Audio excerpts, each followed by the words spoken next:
This story dates back to October 2014. Diwali was approaching, and everyone was busy planning to make it special. At a school in Gurgaon, an art teacher, Moumita, decided to celebrate Diwali in Uttarakhand with her friend Avijit Paul. Both were excited about their plans to make this Diwali memorable. However, this trip turned into a horrifying tragedy, as neither of them ever returned home. What happened to Moumita and Abhijeet in Uttarakhand? Who was behind this entire incident, and what were the reasons? Let's delve into the details of this story. Even the court's verdict on this case was astonishing in its own way. Stay tuned to the end of the video to uncover the complete truth. Now, let's begin the story. The story starts around Diwali in 2014. Moumita Das, 27 years old, originally belonged to Kalyani, West Bengal. Her friend, Abhijeet Paul, was from Dumdum, Kolkata. Both were currently living in a rented house in Lado Sarai, South Delhi. Moumita worked as an art teacher in a Gurgaon school, while 24-year-old Abhijeet was an artist. To make this Diwali unforgettable, they planned to celebrate it in Uttarakhand. After finalizing everything, they reached Uttarakhand on October 21st, 2014. They spent Diwali in Dehradun and informed their families about the trip. For 2 days, Moumita and Abhijeet stayed in touch with their families. However, from October 23rd, 2014, both their mobile phones were switched off. Initially, their families assumed it might be due to uncharged phones. But as hours turned into days with no contact, their worry grew. Their families and friends tried to gather information about their whereabouts, but found no leads. Hope lingered that either Moumita or Abhijeet would call, but no call ever came. Days passed, and their families became desperate. On October 29th, 2014, Moumita's father, Mrinal Krishna Das, filed a missing person report at Saket police station in Delhi. The police immediately obtained the call records of Moumita and Abhijeet. Investigations revealed that multiple calls had been made to a particular number on October 23rd, 2014. The last call was also made to the same number, which was registered under the name of Raju Das. However, when the police tried calling this number, they found it was switched off since October 23rd, the same date Moumita and Abhijeet's phones were last active. Was this merely a coincidence or a clue to a larger conspiracy? To find out, the police began searching for Raju Das. Meanwhile, Abhijeet's father filed a missing report at Dumdum police station in Kolkata, prompting Kolkata police to join the investigation. Delhi police discovered that Moumita's phone, though switched off on October 23rd, had been turned on again on October 24th. A new SIM card was being used on it, registered under the name Mohan Das. The police tracked Mohan Das and discovered that the phone was now being used by someone named Raju Das. This was the second time Raju's name had surfaced. Delhi police, along with Abhijeet's cousins, Amitabh Das and Joyanta Paul, reached the Vikasnagar police station in Dehradun. From there, they were directed to Chakrata police station for further updates. At Chakrata police station, Delhi police learned that an unidentified body had been found in the Purwala police station jurisdiction. Upon seeing the photograph, Abhijeet's family identified it as him. This confirmed that Abhijeet was no longer alive. While Abhijeet's fate was uncovered, Moumita's whereabouts remained a mystery. The key suspect, Raju Das, was still at large. The police searched relentlessly, tracking leads to places like Tiger Falls and Lakhmandal. Finally, an informant tipped the police that Raju Das was currently in his village, Sangrili, and heading toward Vikasnagar in a bolero. The vehicle's number was identified as **UK07 and ***. A police team immediately arrives at this route and waits for Raju Das. After a short wait, the car is spotted by the police officers. They stop the car and immediately detain the driver. Using an identity card, it is quickly confirmed that this is indeed Raju Das. After taking Raju Das into custody, an interrogation begins. Raju is shown pictures of Abhijeet and Moumita, but he initially denies recognizing them. Then, the police provide details about call records, and after some hesitation, Raju admits that he knows both of them. Raju informs the officers that he drove Moumita and Abhijeet toward Tiger Falls in his car on the evening of October 23rd at 5:30 p.m. He states that he left them at Tiger Falls and drove away, claiming not to know where they went afterward. The police then ask why Moumita's phone number was saved in his possession. At this, Raju Das starts changing his statement. The officers apply some pressure, and under the strain, Raju Das breaks down and begins to reveal a chilling truth. According to Raju Das's confession, on October 23, 2014, at approximately 5:30 p.m., Abhijit and Moumita got into his car. Shortly after they left, Raju noticed three men, Kundan Das, Guru, and Bablu Das, standing along the road. These three men were from Raju's village, and their ages ranged between 20 and 30 years. As per Raju's statement, he allowed the three men to sit in the back seat of the car after explaining to Abhijit that they were from his village, and he would take them along on his way home. The car started moving again with all three men sitting in the back seat. After traveling a short distance, the men in the back seat began harassing Moumita, who was seated in the middle.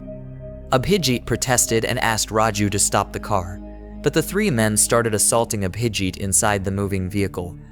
Despite the chaos, Raju continued driving. During the scuffle, one of the men took out a strong nylon rope and wrapped it around Abhijit's neck. They pulled the rope tight until Abhijit suffocated to death. After killing Abhijit, Raju drove the car toward Lak Mandal instead of Tiger Falls.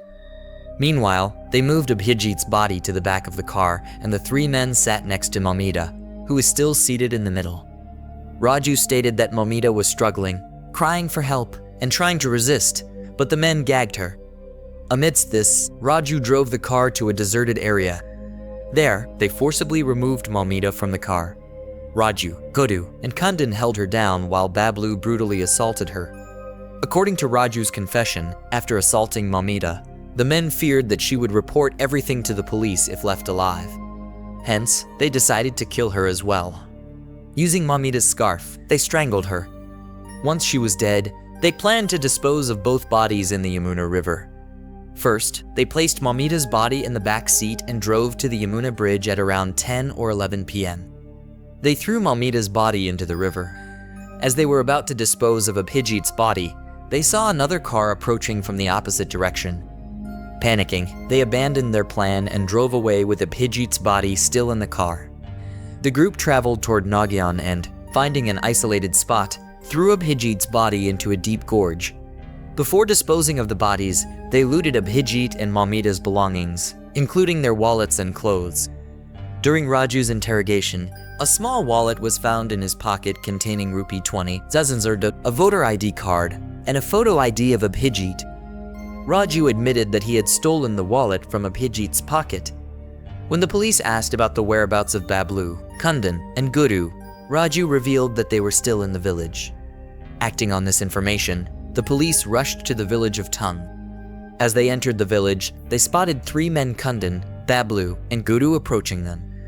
Upon seeing the police, the men tried to flee, but the officers managed to apprehend all three. Among the captured suspects, Bablu Das had a shawl draped over his shoulder. Upon seeing it, Abhijit's cousin Amitabh Das, who was with the police, immediately recognized it. The story begins with individuals informing the police that the shawl belongs to Abhijit, the brother of one of the complainants. The police apprehend the four accused and bring them to the police station. Additionally, Raju Das's vehicle is seized. While Abhijit's body had already been discovered on October 31st, 2014, Moumita's body was still missing. Following leads provided by Raju, Bablu, Guru, and Kundan, the police, along with Moumita's relatives, Suranjana Roy and Kumar, set out to find her body on November 13, 2014. The search party discovers a semi-decomposed body of a woman near the Yamuna River. The upper torso is clothed in a black shirt, but there is no clothing below the waist. Moumita's relatives, present at the scene, are unable to confirm with certainty that the body belongs to her, though they express 50% confidence. To confirm the identity, Moumita's brother, Emrignanka Das, is called. Upon inspecting the clothing and photographs found with the body, he confirms that it is indeed Moumita's. On November 15, 2014, Moumita's autopsy is conducted. On November 18, 2014, the four accused are presented before the Chief Judicial Magistrate of Uttarakhand, where their police custody is extended. During further interrogation, the accused reveal that they had discarded Abhijit and Moumita's bags along the way. Based on their directions, the police recover both bags from bushes along the Kalsi Chakrata motor road after extensive searching. The contents of the bags, including clothing and documents, confirm that they belong to Abhijeet and Moumita. Delhi police, along with teams from various police stations in Uttarakhand, had been working on the case. Finally, on November 29, 2014, the case was transferred to Vikasnagar police station in Dehradun. After further investigation, the 4 accused were sent to jail, and the police began gathering critical evidence to ensure severe punishment for Abhijeet and Moumita's killers. The initial hearings of the case began in a lower court. After nearly 4 years of proceedings, the court delivered its verdict in 2018. All 4 accused were found guilty. Raju Das, the driver, was identified as the primary accused and sentenced to death under Section 302. Kundan Das, Guru, and Bablu were sentenced to life imprisonment and fined Rupee 50,000 each. They were also found guilty under Section 201 for tampering with evidence and received an additional 7-year sentence. The judgment was delivered on October 27, 2018, by Additional District and Sessions Judge Sultan Ahmed. Moumita and Abhijeet's family expressed dissatisfaction, stating that all accused should have been given the death penalty. The 4 accused appealed the decision in Uttarakhand High Court. Considering the evidence and the lower court's judgment, it was widely expected that the High Court would uphold the verdict or increase the punishment for the remaining accused. However, the High Court's decision shocked everyone. In April 2024, after concluding hearings, the court reserved its final judgment. On May 13, 2024, the Uttarakhand High Court ruled that there was insufficient evidence against the accused and acquitted them of all charges. The court directed the immediate release of the accused from jail. The case was heard by a bench comprising Justice Ravindra Maithani and Justice Alok Kumar Verma. While we respect the decisions of both the lower court and the High Court, this judgment has sparked varied opinions. What is your view on this decision? Share your thoughts in the comments below. If you liked our effort, please like and share this video. Subscribe now and press the bell icon for more such stories. Stay connected with us. Thank you.